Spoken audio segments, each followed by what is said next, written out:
The beautiful haven called Assam has undergone a lot of topographical changes with time. This has resulted in the creation of not only the mountains but also the river and its channels. Throughout centuries, the land has witnessed migration and settlement, thus leading to the formations of major kingdoms like the Honitpur and Kundina, and also a dynasty named as Danava Dynasty.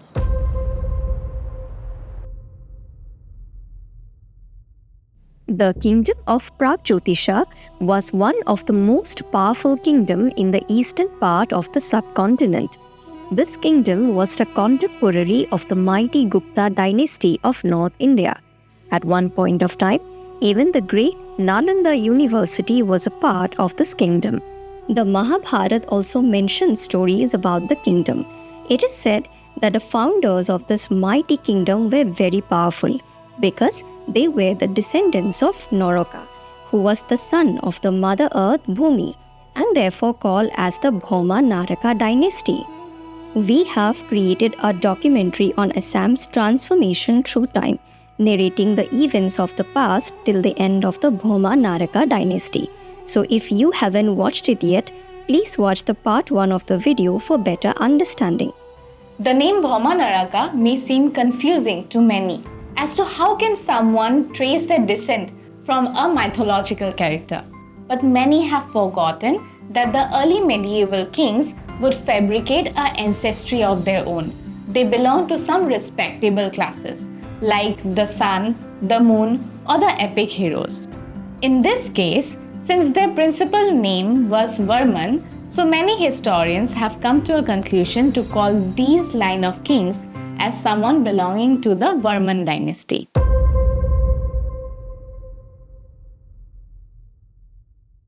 The account of historians tells us stories about great legends of this kingdom, like the founder himself, Maharaja-dhiraj Pushya Varman. It is said that Pushya Varman transformed the civilization of this place. He was even a contemporary of the great king Samudra Gupta of the Gupta Dynasty in northern India. Archaeologists have named their finds based on the location in which they were found. The Bargaon Copper Plate inscription were found in a place called Bargaon, and hence the name.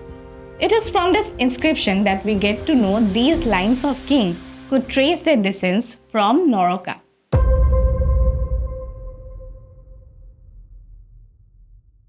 During this time, the later scholars of Indian Sanskrit texts revised the Purans. The Purans were religious texts that contained stories of gods and legends.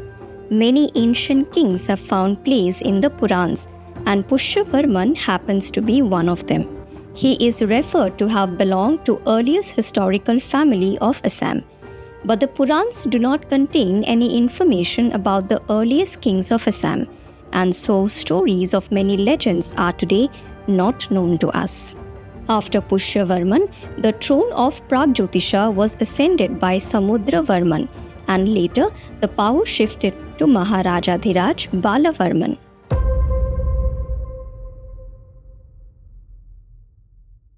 Balavarman, the son of Samudra Varman, came to witness the rise of Pragjyotisha as a kingdom that began to establish great political and matrimonial links with other kingdoms of northern India. The Kashmiri chronicle Rajtarangini, written by Kalhana, speaks volume about Balavarman. It is said that Balavarman entered into a matrimonial alliance with Kingdom of Kashmir when he married his daughter Amrit Prabha to the king of Kashmir, Meghavahana. Such matrimonial alliances during those times were a matter of diplomacy, where kingdoms would establish trust and political relations. It would facilitate a lot of things, for example, trade, exchange of cultures, and also assistance in times of war. When Princess Amrita Prabha went to Kashmir, she did not go there alone. In fact, she took along with her the culture that she came from. There are many sources that tells us that when Princess Amrita Prabha went to Kashmir, she took a Buddhist monk called Stunpa along with her.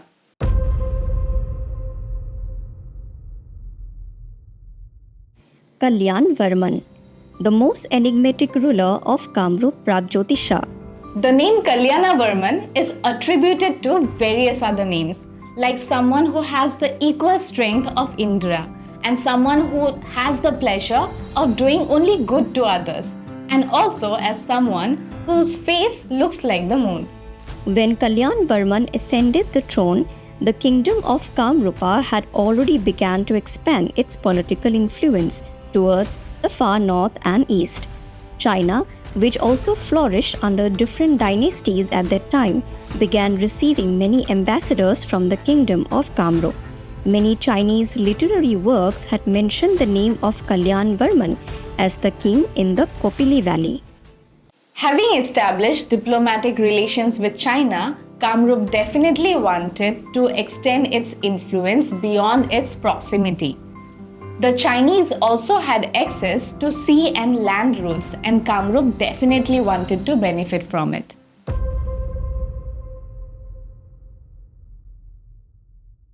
Following his death, his son Ganapati Varman ascended the throne of Pragjyotisha and ruled peacefully for a considerable amount of time.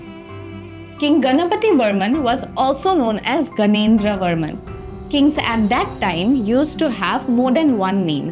In most cases, these names were synonymous in character. A later king was known as Mahendra Varman. He was also known as Surendra Varman. Mahendra means Lord Indra, whereas Surendra means the Lord of the gods.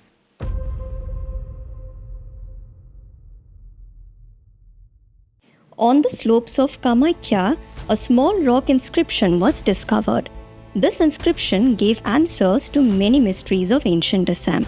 It is written in characters of about the 5th century AD and was meant to serve the purpose of a label of an artificial cave or cave-like temple, constructed by a king named Maharajadhiraj Surendra Varman.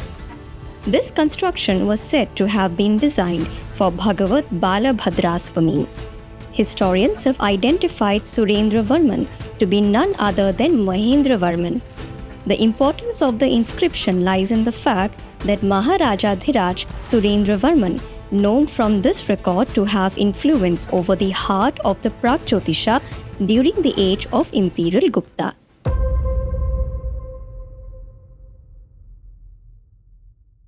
When Kamrup kingdom's power began to grow, even the Imperial Gupta Dynasty of the north began to recognize its power. This expanding power was facilitated even more by King Mahendra Varman, who was a contemporary to the Gupta kings Kumaragupta and Skandagupta. His kingdom extended to the seashore, which means that his influence extended over the southeast of Bengal. During those times, the northern kings concluded their political achievements through a yagya named Ashwamedha Yagya. Ashwamedha was not a small ritual. A king has to be powerful enough to perform a ritual like this because he would let his horse go loose in someone else's territory. So anyone can come and challenge this king if the king is not powerful. And then there is also a chance that this person can be defeated by anyone.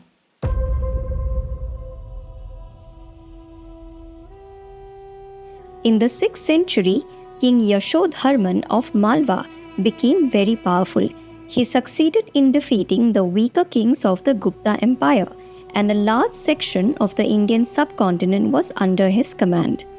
During this time, King Bhuti Varman of Pragjyotisha extended the borders of his territory up to Pundaravardhana, which is evidence from land grants donated by him in a newly occupied land. Someone can donate a land only if that piece of land belonged to him. Kings would often donate land as vast as a village so that he can legitimize his authority over the people residing in that plot of land or in that area. After Bhuti Varman, the baton passed on to Chandramukha Varman and later to Sthita Varman. No detailed records of their reign had been found till date, except some vague praises in the Doobie plates.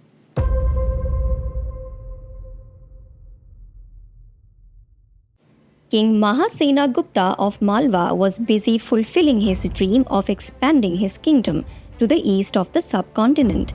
This led to a direct clash between the army of Mahasena Gupta and Kamrup. During this time, the ruler of Kamrup was Sustita Varman. Mahasena Gupta had a glorious victory over the kingdom of Kamrup on the banks of the river Lohitya. As a result of this defeat, Kamrup lost her possession over North Bengal. Sustita Varman soon died of battle wounds. Upon his death, his son Supratisthita Varman became the king. Later, when Arindamanendra became the king, he had to face the consequence arising out of the friendship between the two kingdoms, Malwa and Gaur.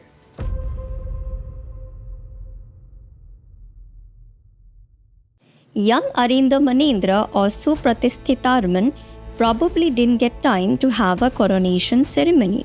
He had to defend his kingdom from the external attacks led by the joint military of Malwa and Gaur. He and his younger brother were taken away to Gaur as captives, but later they were granted freedom in lieu of allegiance. Very soon the king died, and the throne was left vacant for his younger brother Bhaskar Varman, who was the most illustrious king of the Varman dynasty. The defeat of Kamarupa in the hands of Mahasena Gupta not only created a military impact but also in the political glory of the kingdom. He lost his father at a very young age, and also even his brother passed away. So when Bhaskar Varman was in his youth, he could only think of vengeance at that point of time.